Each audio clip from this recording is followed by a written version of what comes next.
Y hoy estamos a 23 de marzo.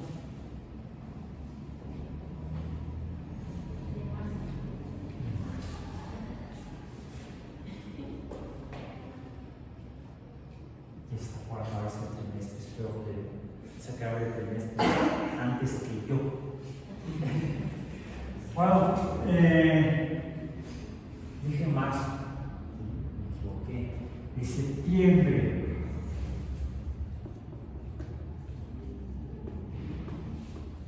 De 2024, al menos el año me equivoqué, ya tampoco.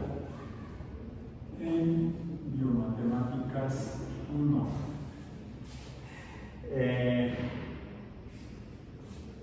¿Ya se fijaron la playera que traía? La playera que traía. Bueno, aquí dice México. Para el gimnasio. Pues tiene la pirámide del castillo de Chichén Itzá, en la que los mayas la usaban como un indicador, como calendario, para poder verificar el inicio de la primavera en el equinoccio de primavera. ¿Han podido ir a observar el equinoccio en Chichén Itzá? Yo he ido una vez y no vuelvo a ir. Es padrísimo, sobre todo cuando entiendes lo que está sucediendo, entiendes lo que hicieron los mayas, usando mediciones de los astros, desarrollaron su propia astrología de manera completamente independiente a la astrología que se desarrolló en Mesopotamia y de ahí hacia el Mediterráneo. Asimismo, los pueblos de la costa del Pacífico, en Asia, los chinos, los japoneses, los coreanos, más hacia el sur, malayos, todos también desarrollaron su propia interpretación del movimiento de los astros. Midieron también, hicieron uso de la capacidad humana de contar, desarrollaron su propia matemática, su propia herramienta matemática para poder estudiar y medir los movimientos de los astros en la aparente bóveda celeste. Aparentemente también lo hicieron en otras sociedades humanas en África y en Oceanía. En el caso de nuestro continente, tanto en Norteamérica como en Mesoamérica como en Sudamérica. Los mayas más que en Mesoamérica estuvieron en Centroamérica, en realidad. De Mesoamérica y Centroamérica fue donde se desarrolló la cultura maya, donde hicieron sus propias observaciones, sus propias mediciones, su propia matemática, que por cierto, revisamos al principio del curso algunos de los números mayas. Su sistema de conteo no era decimal como el que usamos actualmente. Este viene de Mesopotamia, el que usamos nosotros. Los mayas usaban un sistema vigesimal. En lugar de base 10, en lugar de que el número base B fuera el 10, el número base B era el 20. Entonces contaban de 20 en 20. Es difícil entenderlo, pero no existía el número 11. De hecho, tampoco existía el número 10. En segmentos de 20 rayitas, vamos a decir. Yo siempre he especulado que quizás porque vivieron en esa zona que es calurosa, lluviosa, bosque tropical, y no en zonas más al norte, donde hace frío en invierno, y entonces hay que cubrirse más, ¿no? Comenzando por los pies. Decía mi abuelita que el frío entra por los pies. Yo actualmente digo, incluso de física biológica, que el frío no existe, está en su mente. No.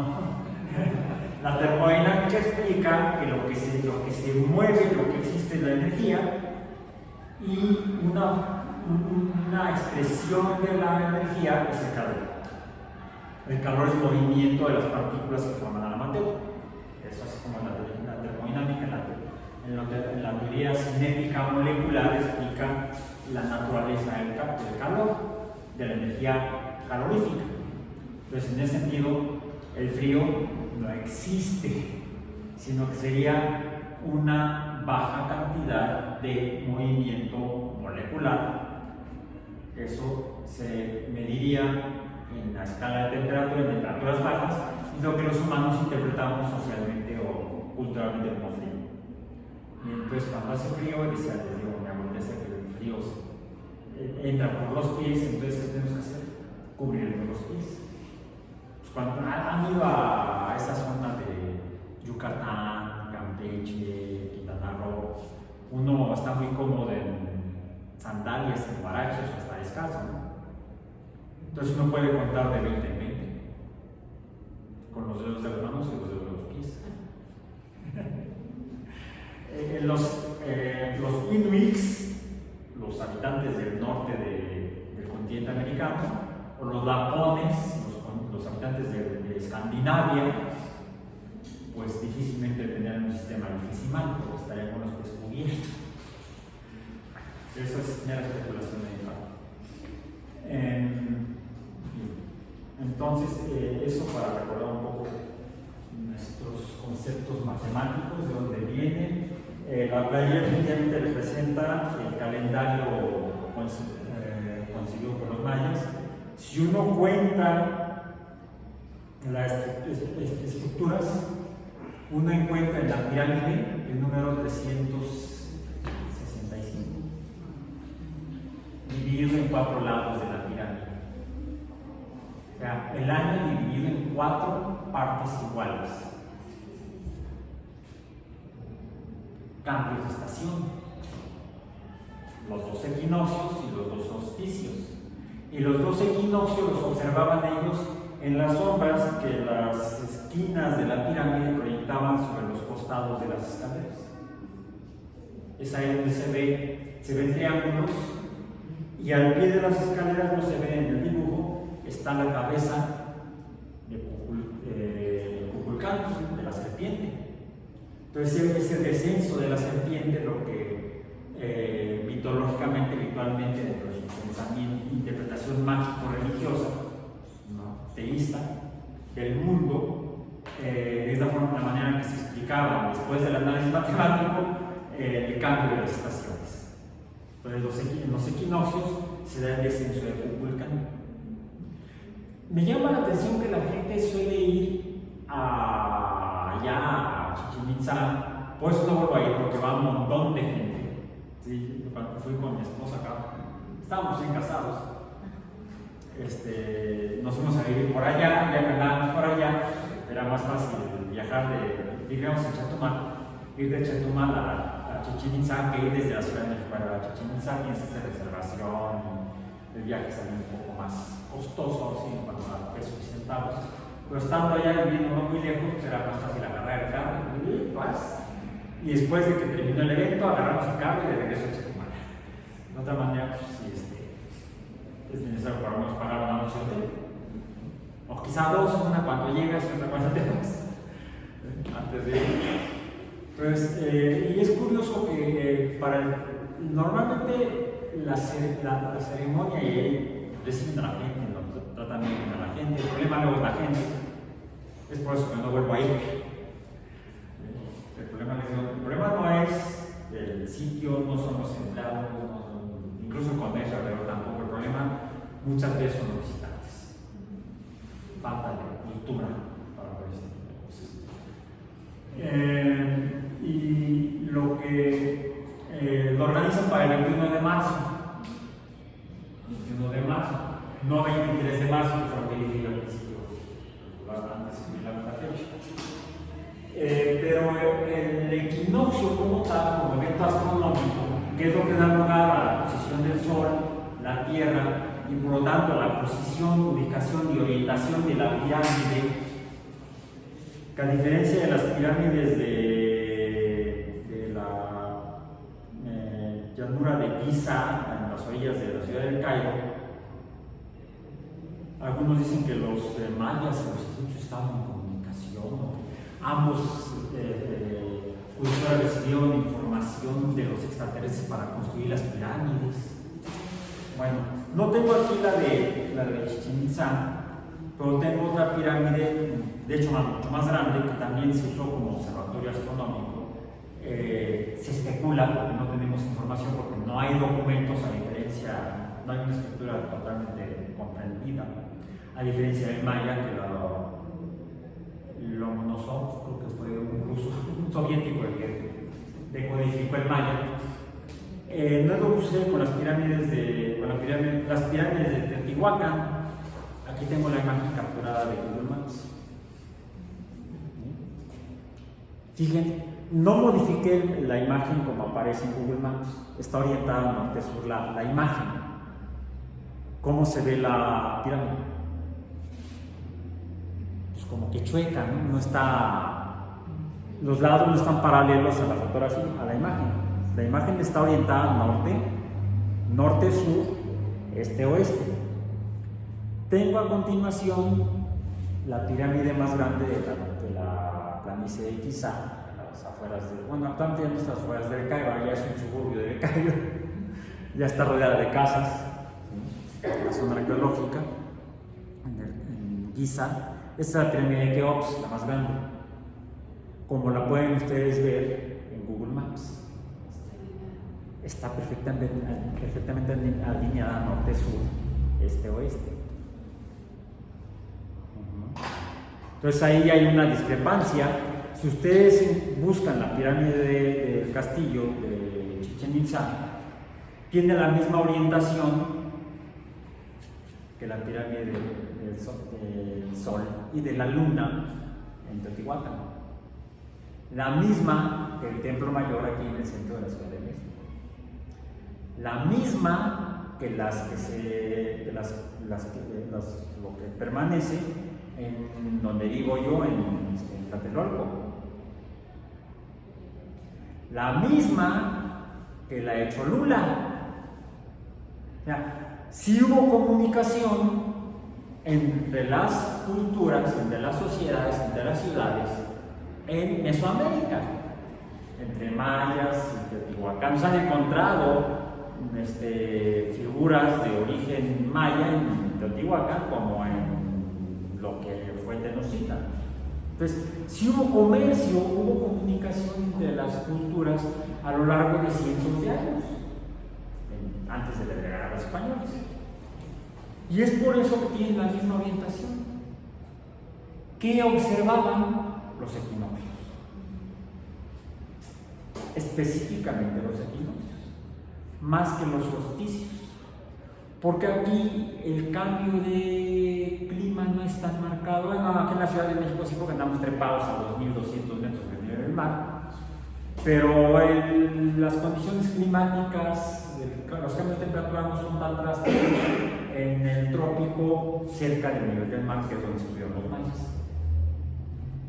Entonces, es por eso que quizá ahí se desarrollaron, ahí estudiaron el cielo, ahí desarrollaron sus matemáticas y las usaban para construir sus ciudades y sus templos, haciéndose una explicación entre racional y mágica de la naturaleza.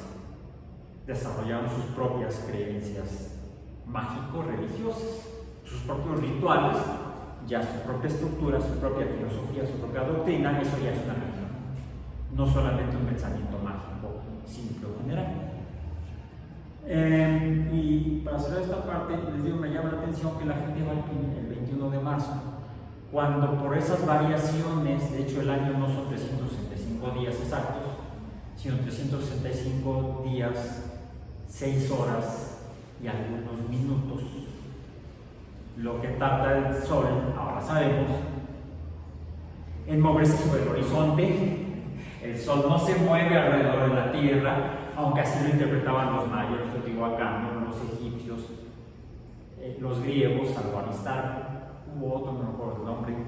Algunos árabes también interpretaban que quizá fuera diferente. Y ahora sabemos que es la Tierra la que se mueve alrededor del Sol cada 365 días, 6 horas y algunos minutos. Por lo que cada 4 años, realmente le sumamos un día, 6 por 4, 24, nos da un día, que es el día 29 de febrero en cada año bisiesto. Este año fue bisiesto, tuvimos 24 de febrero, 29 de febrero, perdón, normalmente tenemos hasta el 28 de febrero. Y le sumamos un día más cada 4 años, salvo cada 100 años. Y cada 100 años no hay año bisiesto. Porque por esos pocos minutos, si los acumulamos, sí hacen diferencia. ¿Qué tanta diferencia? El calendario que usamos ahora es una modificación al calendario que usaban los romanos. El calendario decretado por Julio César, el calendario romano, que venía del calendario egipcio, no teotihuacano, egipcio.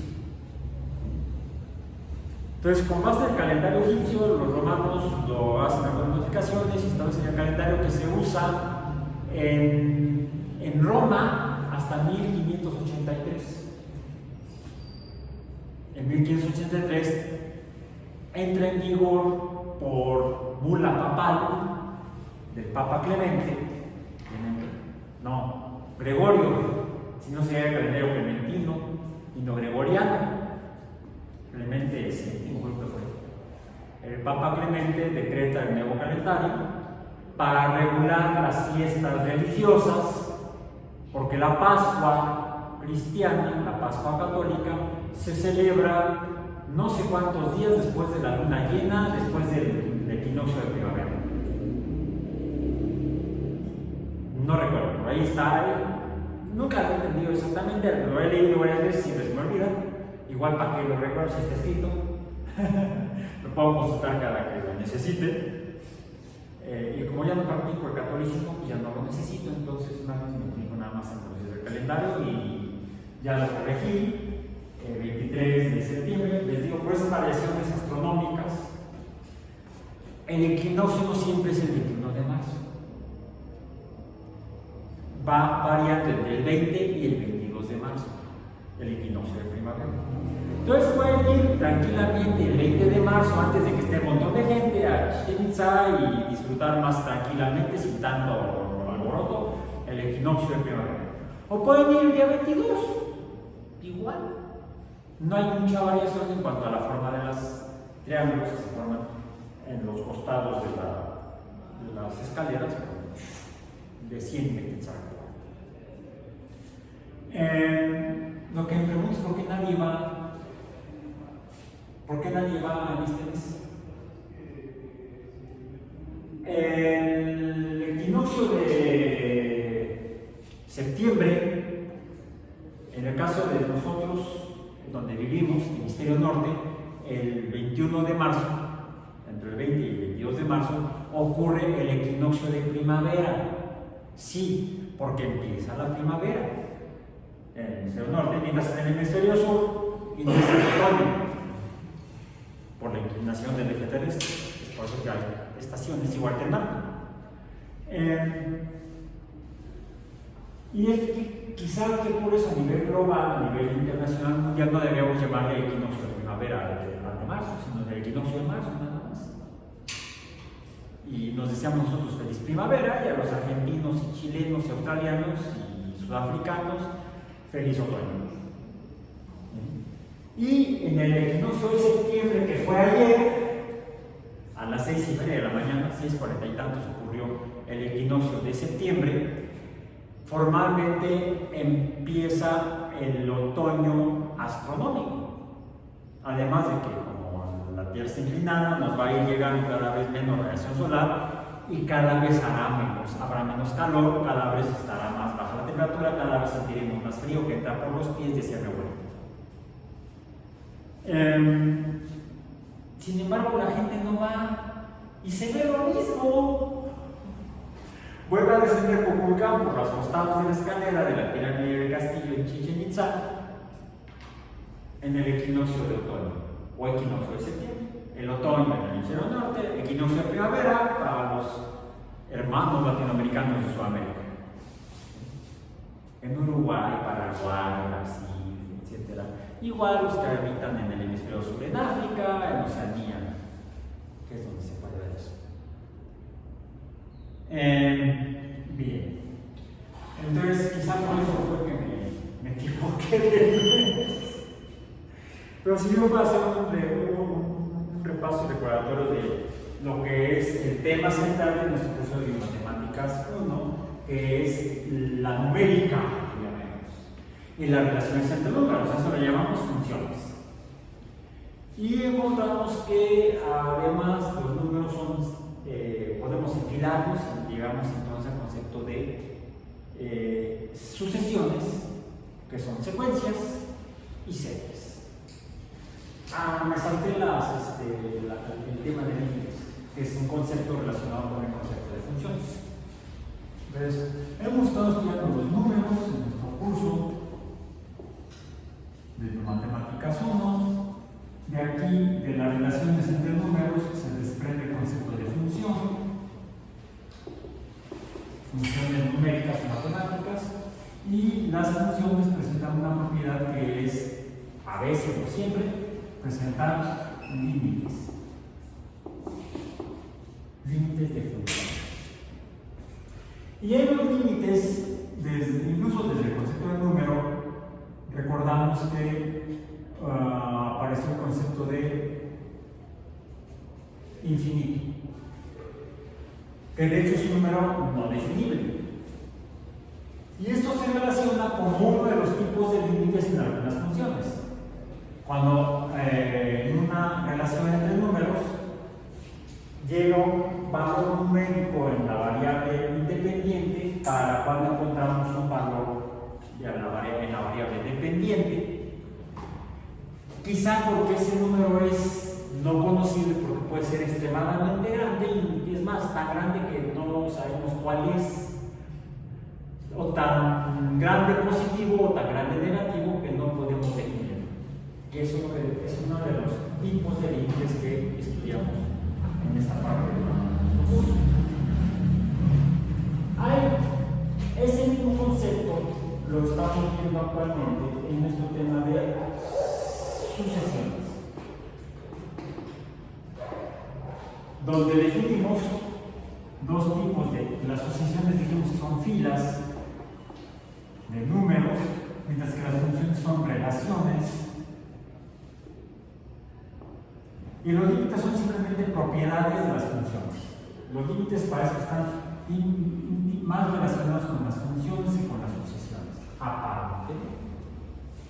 Y las sucesiones dijimos que hay de dos tipos: las filas simples, que no tienen mayor relación matemática entre ellas, de los números, los términos, que son las secuencias, y las series,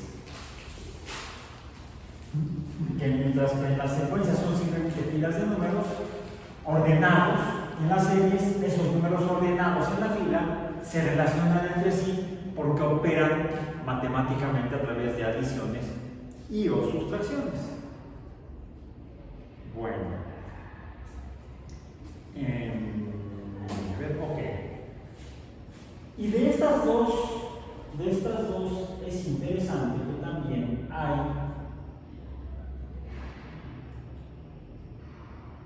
dos tipos. Dijimos aparentemente dos tipos: las aritméticas, las secuencias aritméticas, que se definen por un coeficiente, vamos a llamarle un Q de coeficiente, y las series también aritméticas, pero también encontramos secuencias y series geométricas.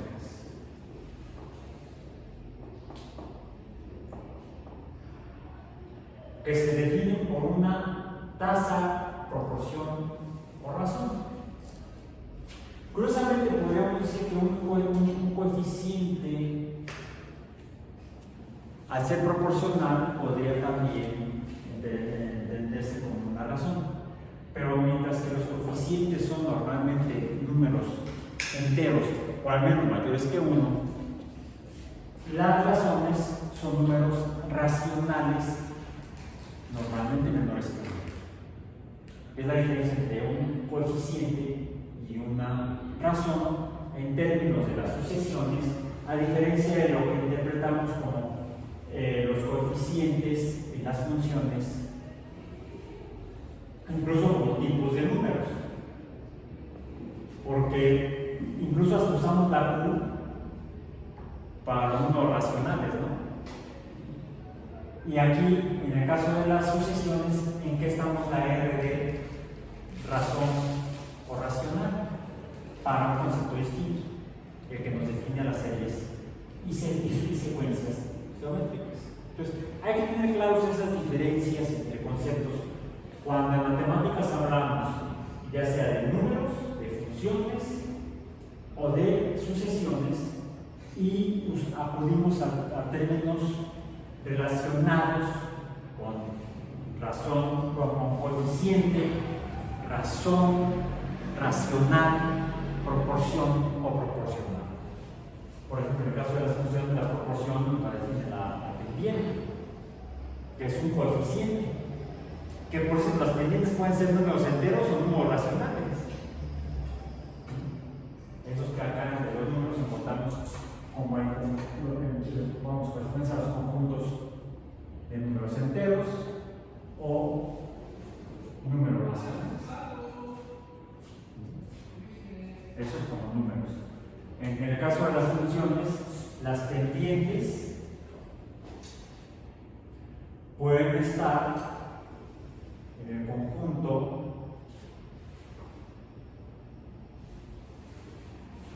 pueden formar parte, vamos a decir,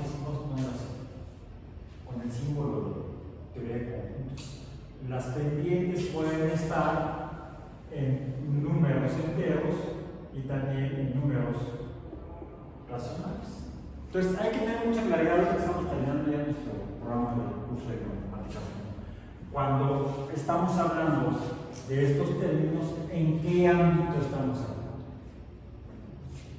Okay. Vimos que para las funciones, las series, las secuencias y las series son sumas en particular. Estas son sumas. Las series numéricas, las secuencias no son solamente filas, son sumas de los números en la fila. Y las sumas se definen de manera diferente. Las sumas o sumatorias, sumas, se definen, decíamos, como, en este caso, ahí, n por n más 1 entre 2, las aritméticas, y las geométricas, teníamos otra definición. ¿Cuál era? La podemos definir así. La suma puede definirse como el primer término entre 1 menos 0, ya simplificando la fórmula que vimos previamente. Bueno, ok. Y las filas pueden ser en las secuencias, en las series, en las secuencias, en las series, ya en las series en particular, pueden ser de números enteros o números racionales.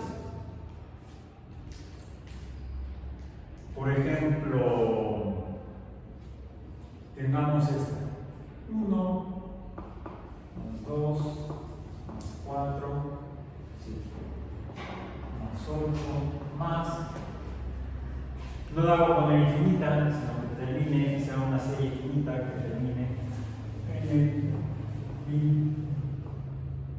24.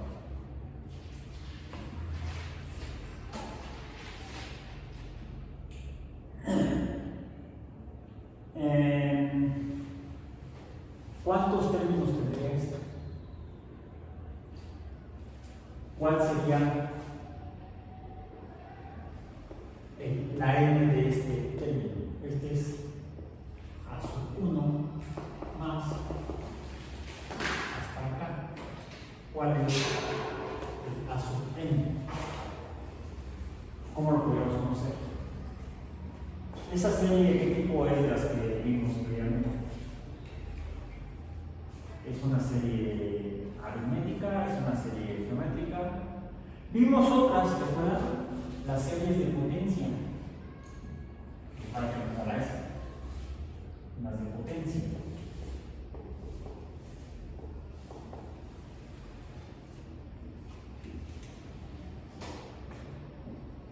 Es más, podríamos decir que estamos,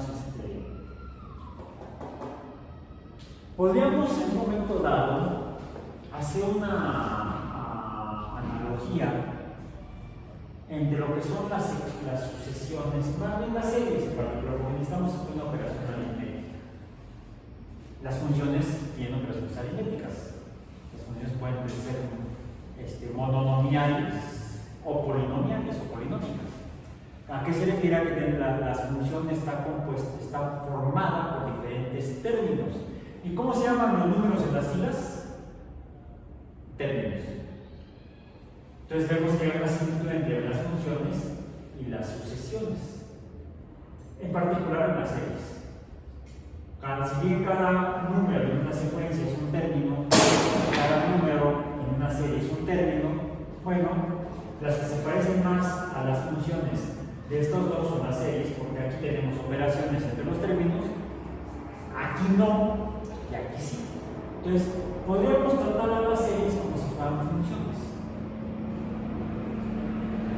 Recordamos que en las funciones encontramos dependiendo de la pendiente, funciones lineales y funciones no lineales. Se me han dado cuenta que la UAM, Iztapalapa, las instalaciones, el campus, la unidad, está en el trayecto de una ruta de helicópteros.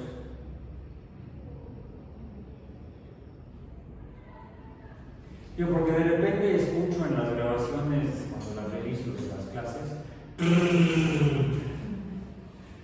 el efecto Doppler, y nunca me ha coincidido con clase de física cuando lo necesito. En cambio, si es matemáticas, vamos a efecto Doppler del sonido del. Bueno, decir el paréntesis del helicóptero. Vimos que las funciones las podemos representar por símbolos. Puede ser, en ese simbolismo puede ser por letras y números, le llamamos representación alfanumérica, o de manera gráfica. Y las funciones lineales, como la del y igual a mx más b, dibujan una línea recta. Mientras le llamamos a las funciones lineales. ¿Qué otro tipo de funciones tendríamos? Las no lineales. Son las que estabas pensando, supongo yo. Que hay de muchos tipos. Están las parabólicas, las hiperbólicas, las exponenciales. Las más simples aparentemente serían, por ejemplo, las exponenciales, donde lo que tenemos es una curva que puede subir, función creciente, o que puede disminuir, función decreciente. Por eso puedes tener este tipo de curva, o puedes tener este tipo de curva. Estas en biología son muy importantes estas. En bioquímica, en cinética de enzimas, le llamamos reacciones de saturación. Va aumentando, pero no aumenta infinitamente, sino que empieza hasta que ya no aumenta más. Decimos que en el caso de las enzimas, que los sitios activos de la enzima están saturados. De ahí que las funciones no sean necesarias para entender algunos fenómenos biológicos. Algunos diría que prácticamente todos. Bueno, entonces quizá podamos tratar a las series como funciones. Es decir, podríamos tratar de dibujar estos números en una gráfica. Podríamos tener, por ejemplo, aquí el primer número, bueno, pongamos una escala numérica.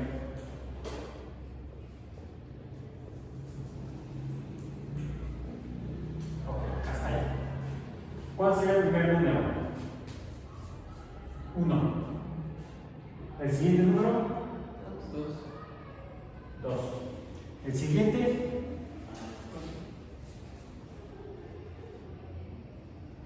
2. ¿El siguiente? No. 8.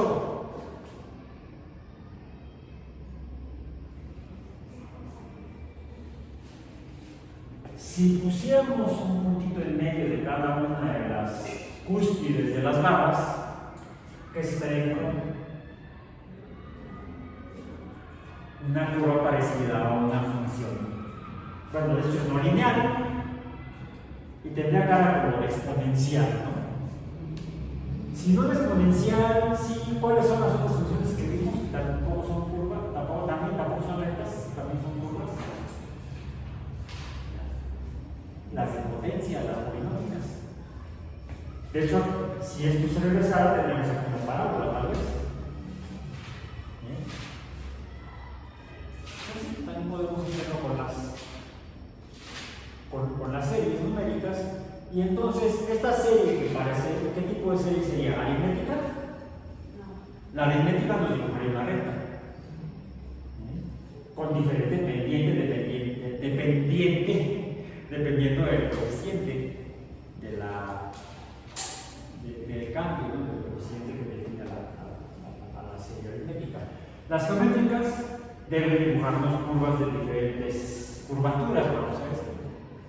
Perdón por el pleonasmo redundante, repetitivo. Digamos que la a sub n más 1 es igual a por 1 menos r a la n más 1 entre 1 menos r. Necesitamos una n tal que 2 a la n nos dé 1024.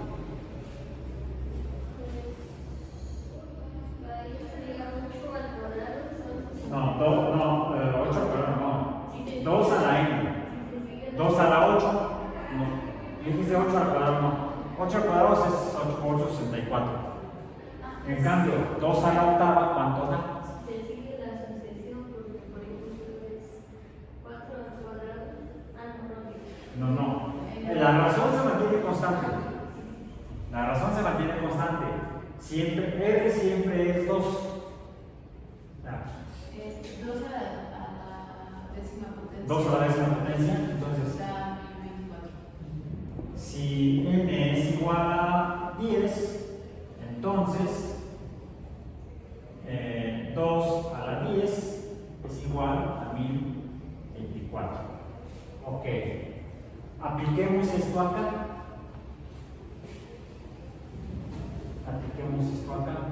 Sería entonces a la 10 más 1 será igual a 1 por 1.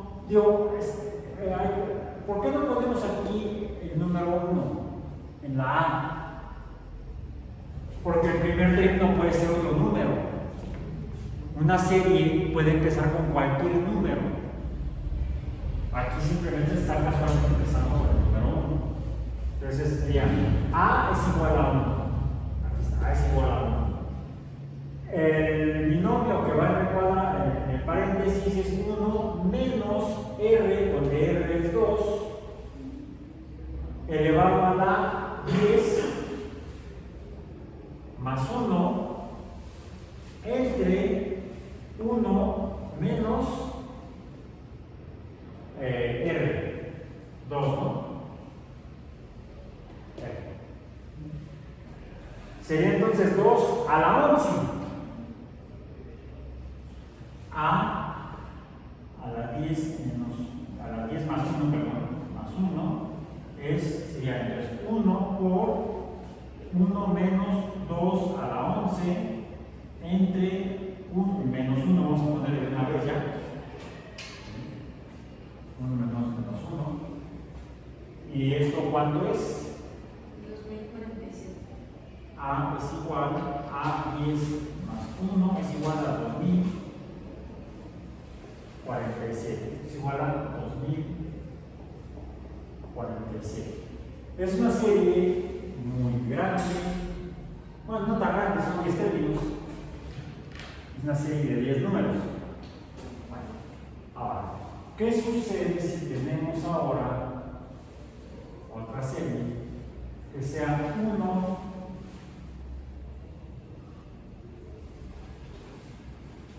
ya no es que sea esa, 1 más 1 más 1 entre 2 más 1 entre 4 más 1 entre 8 más 1 entre 1024.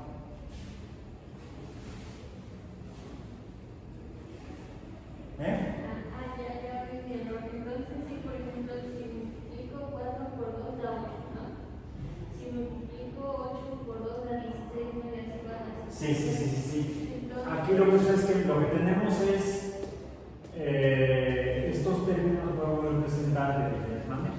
Entonces es 2048. 2048.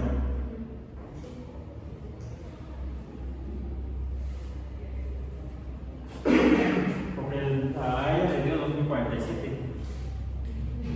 Si es algo, si se multiplica por 2,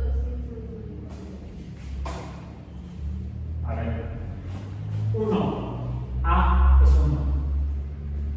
Por 1 menos 2 a la n, donde n es 10, más 1. Por lo tanto es 1 por 1 menos 2 a la 11. 12 a la 11 da 2048. Ajá. Pero si Le está restando 1. Pero 2047. Por 1, 2047. Es así. Es 2 a la 11 es 2048. Pero le estás negativo, por cierto. Le estás restando 1. Pues no, le estás sumando 1 positivo. Te va a quedar un número negativo. Pero entre menos 1, entonces te queda positivo. 2047 ya. Ok, bueno. Pasemos a esta serie. Esta serie es una serie de números enteros. Esta serie es una serie de números racionales. ¿Sí son todos racionales? No, pues el número 1 es entero. Voy a hacer trampa. Ahí está. La versión racional del número 1.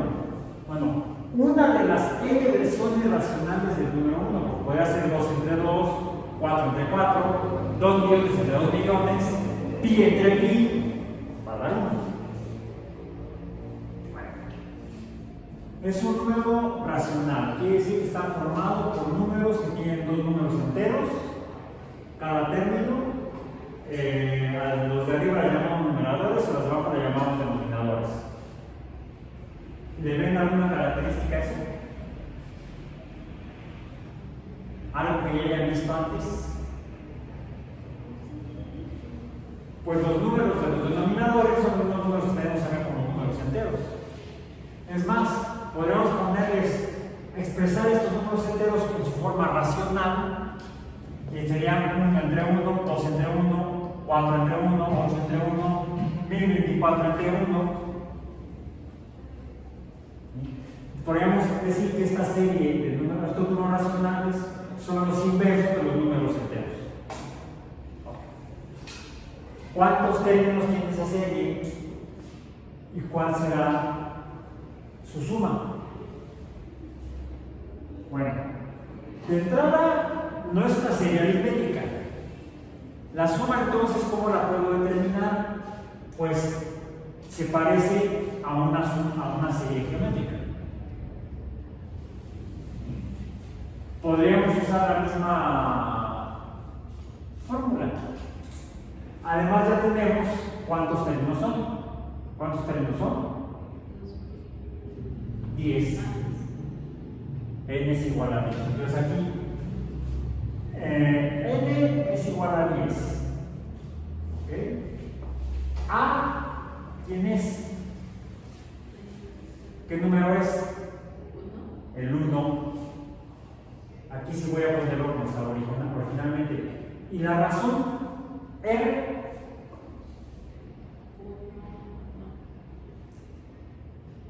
La razón, eso sí, ya no es 2. La razón es un medio. Entonces, aquí le voy a aplicar esto. AN más 1 va a ser igual, pues más de nada lo hacemos ya como, bueno, si N sea A 10 más 1, porque es el número de términos, será entonces la suma de la suma del binomio multiplicada por el primer término, que es 1. El binomio es 1 menos un medio a la n más 1, donde n es igual a 10, De una vez lo ponemos como 11 entre 1 menos un medio. ¿Y cuánto suma esto?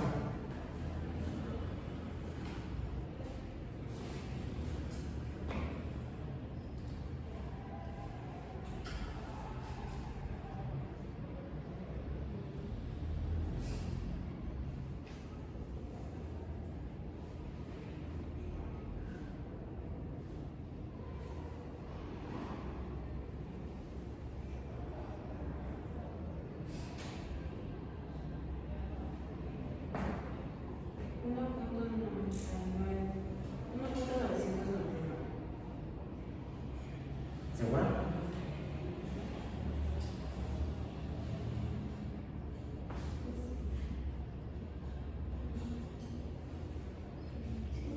¿Sí? ¿1.99 o 1.999?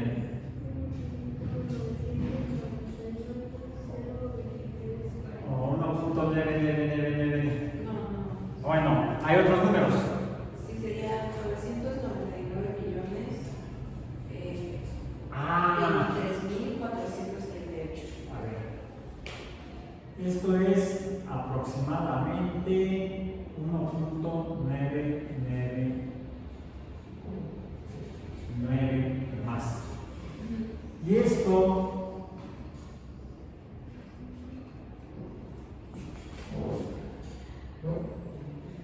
¿a qué se parece? Se parecería a un límite, porque nunca va a ser igual a 2. Se acerca a 2, pero nunca va a ser igual a 2. Es más, imaginen que la serie, en lugar de ser de 10 términos, fuera de 100 términos.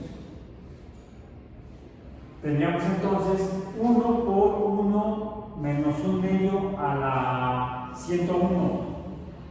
100 más 1, 101. Eleven 1 medio a la 101, pónganle signo negativo, sumen el 1, dividan entre 1 medio y les va a dar un número cercano a 2.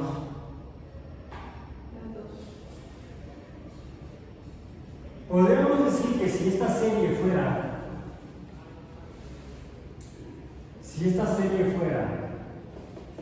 infinita,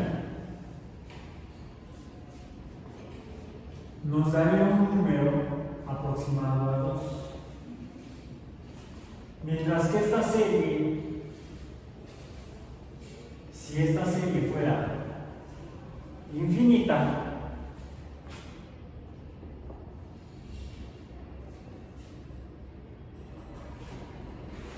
¿cuál sería la suma?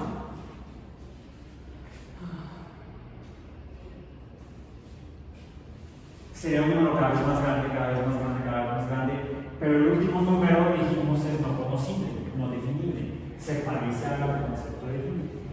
Pero aquí ya no hablamos de límites, en el caso de las series, hablamos de cuando en una serie como esta, la suma nos va a dar un número aproximado, quizá no definible, pero sí aproximable, decimos que se trata de una serie convergente. Esta es una serie convergente, ya sea porque nos da un número exacto o porque nos da un número aproximable. En cambio, cuando no lo podemos conocer, cuando es no definible, típicamente porque puede ser más infinito o menos infinito, o la aproximación no es tan cercana, le vamos a llamar a esto series, o esta será una serie no convergente, si no es perro es perra. No, vamos a cambiarle el nombre. Le vamos a llamar divergente.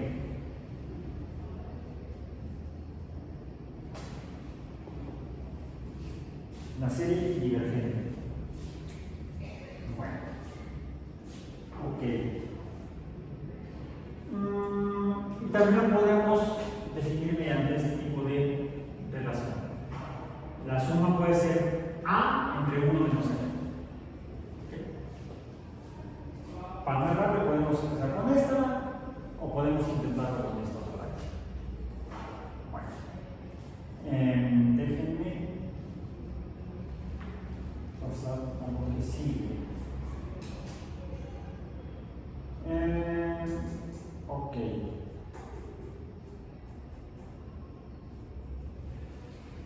También puede suceder que tengamos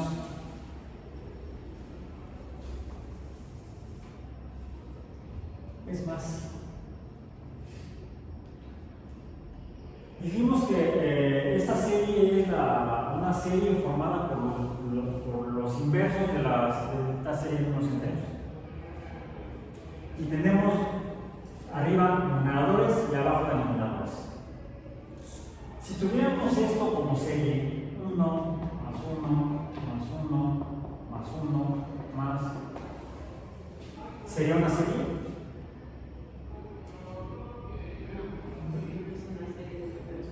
Sí, son números ordenados. Cada término es un número 1. Podríamos más. Te la voy a cambiar de orden. ¿Cómo sería ordenado? 1 más 2 más 3 más 4 más 5, la que ya vimos varias veces. Esta es una serie aritmética. ¿Okay? Y es aritmética porque están definidos los términos por el coeficiente 1. ¿Bien? 1 más 1, 2, 2 más 1, 3, 3 más 1, 4. El número 1 es constante, no cambia, es el coeficiente. En la serie, bueno, en la fila 1 más 1 más 1 más 1 más 1 más infinita. Esto es una serie aritmética. ¿Qué tal que le sumo el número que conocieron los griegos y los indios? El 0. El coeficiente es 0. No cambia. Podemos interpretarla como una serie aritmética. Pero también como una geométrica. No, hasta ahí estoy sumando. Sí, hasta ahí estoy sumando. Bueno, así las que consideran.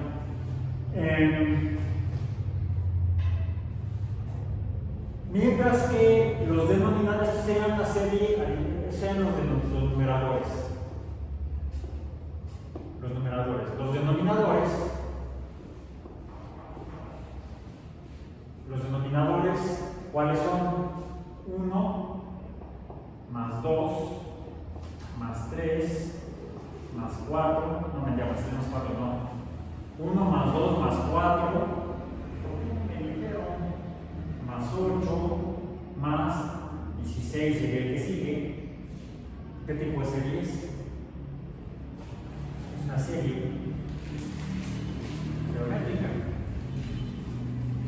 Bueno, esta serie que es convergente porque es aproximados, también le podemos llamar una serie, dado que los numeradores pueden ser una serie y los denominadores pueden ser otra serie.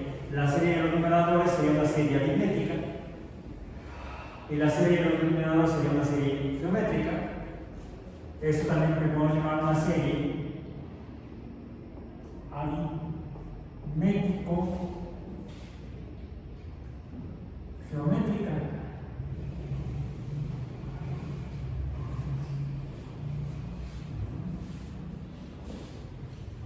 Incluso podríamos tener como otra serie aritmético-geométrica esta. Le voy a poner aquí 1 entre 1 más 1 entre 2 más 4.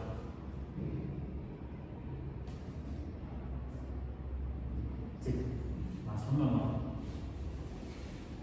Más 2 entre 2 más 3. ahí ya 3 entre 3, no, 3 entre 4, más 4 entre 8, más 5 entre 16.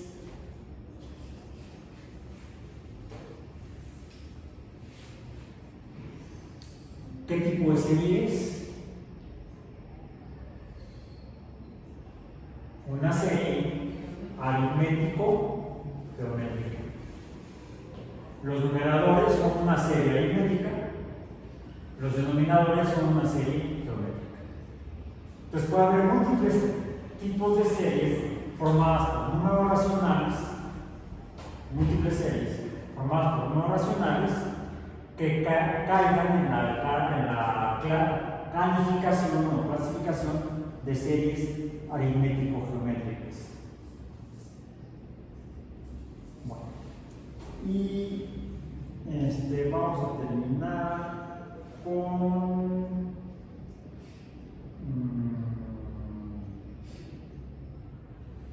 esta.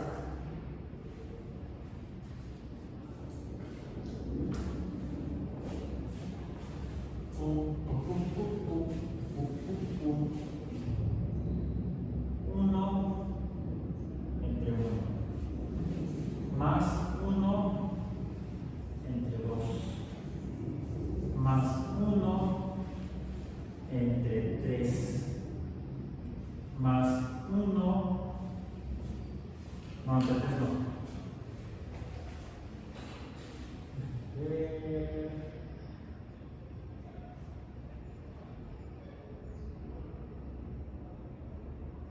1 entre 2, 1 entre 4,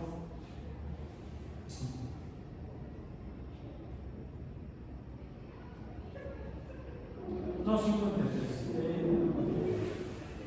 3, 1 entre 4, más 1 entre 5, más 1 entre 6,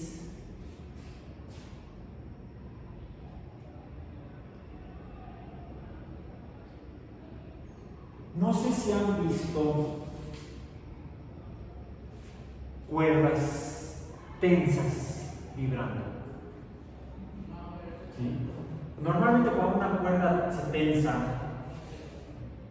entre dos puntos y se pone a vibrar, puede ser hasta la cuerda con la que está atrás, la letra U, se dibujaría una especie de arco superior cuando está hasta arriba y luego un arco inferior cuando está hasta abajo. Cuando están dando la cuerda. Se ve que de repente, cuando no se ponen bien de acuerdo con su cuate que está al otro lado, la cuerda empieza a hacer algo así. Entonces empiezan a formar dos hélices o dos cuerdas. Bueno, mientras que una mitad sube, la otra baja. O sea, empieza a quedar incluso en el centro de la cuerda. O incluso ves cuando veo las la suben y la bajan, la suben y la bajan. Puede suceder que entonces, en otra situación, haga esto. En lugar de que una mitad esté arriba y la otra abajo, hay una primera parte que está arriba, otra parte está abajo, otra parte está arriba. Igual puede suceder cuando hacemos virar la cuerda para arriba y para abajo. Esto normalmente sucede cuando tenemos una cuerda y la movemos, una cuerda larga, la movemos lentamente, vamos a tener la primera ondulación. Es más, están formando las ondas que hay en las funciones trigonométricas. Parecerían como ondas sinusoidales. La primera sería una que tiene nada más media fase, la mitad de la onda seno. La segunda sería una onda seno completa. La siguiente sería una y media, pero es que ya se dividió la cuerda en tres partes. ¿Sí? Cuando uno toma una cuerda y la hace vibrar hacia arriba, hacia abajo, y solamente obtiene uno media onda, vamos a decir, arriba, luego abajo, arriba, abajo, es lo que le llamamos la primera armónica de oscilación o de vibración de la cuerda. Si la movemos más rápido, estamos aumentando la frecuencia, el número de veces que la subimos y la bajamos. Y dependiendo de la longitud de la cuerda, vamos a tener quizá que la cuerda esté entonces la mitad de arriba y la mitad de abajo formando una onda completa, vamos a decir, la mitad de arriba y la mitad de abajo. A esto le llamaríamos la segunda armónica. Cuando dividimos la cuerda, la ondulación de la cuerda en la mitad o a la mitad. Cuando aumentamos la frecuencia y logramos que la primera tercera parte esté arriba, la segunda tercera parte esté abajo y la última tercera parte esté arriba, hemos encontrado la tercera armónica de vibración de la cuerda. Y así, conforme aumentemos la frecuencia, iremos encontrando para esa cuerda de esa longitud sus armónicas, vibraciones armónicas o oscilaciones armónicas de vibración. Lo que expresamos entonces como una serie aritmético-geométrica. Pero en particular, dado que presenta esta característica, les llamamos a estas series armónicas.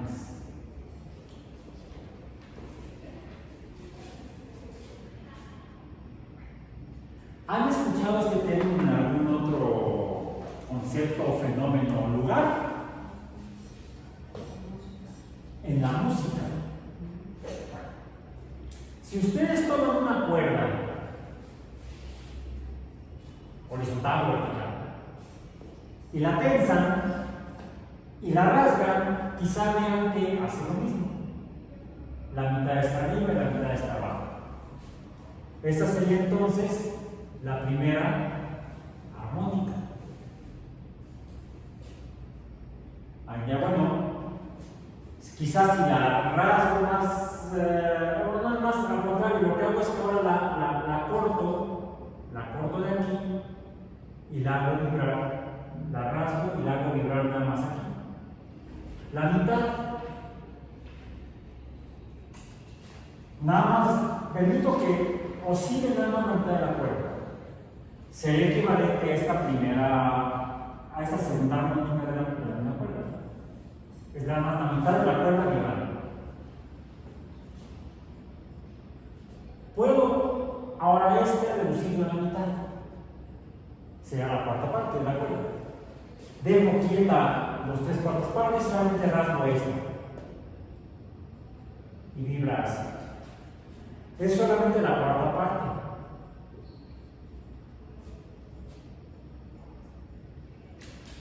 Y de esta puedo hacer estamos hablando de series, no de secuencias. Me quedé yo aquí en secuencias. Serie. La mitad de la cuarta parte sería la octava parte. La octava. Bueno, sería esta cuerda vibrando así. La octava parte. Si la longitud de la cuerda coincide con algún sonido que solemos escuchar bonito, algo así como, déjame ver si me sale. No, es que creo que no lo tengo aquí. Pasa por olvidé mi tableta. Sí, aquí lo tengo. No, es que tengo que poner sonido, si no va a sonar. Ya. Aquí la tengo. Y lo que tengo es esto.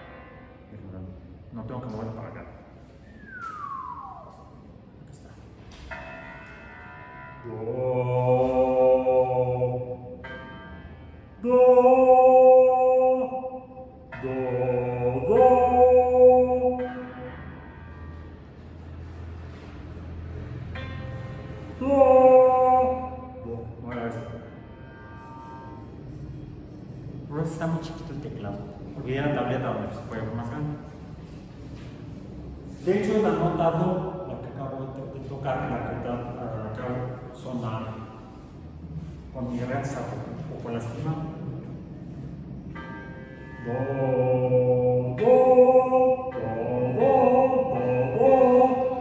Lo que hago en este momento es estoy haciendo que mis cuerdas vocales vibren a la mitad.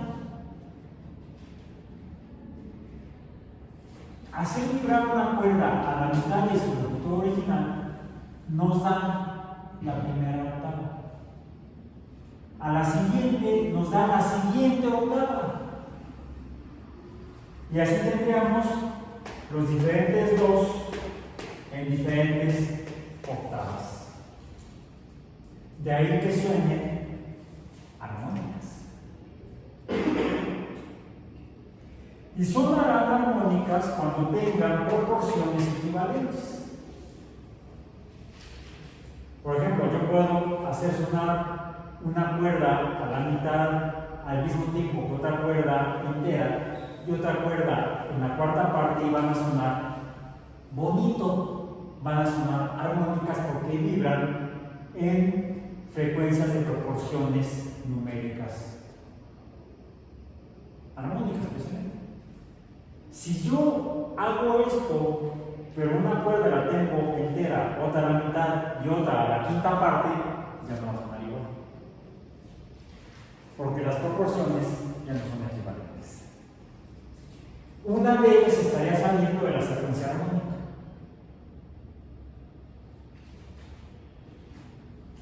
Las series armónicas, incluso las secuencias armónicas, nos pueden describir, igual que las funciones y los límites, fenómenos naturales. Así como ya vemos que las secuencias de Fibonacci describen las espirales de diferentes sistemas naturales, bueno, las series armónicas nos pueden describir fenómenos naturales, como pueden ser los fenómenos acústicos, como el caso de la música. Y colorín colorado, este cuento por hoy se ha acabado. Nos vemos entonces la próxima clase para seguir con más series y secuencias.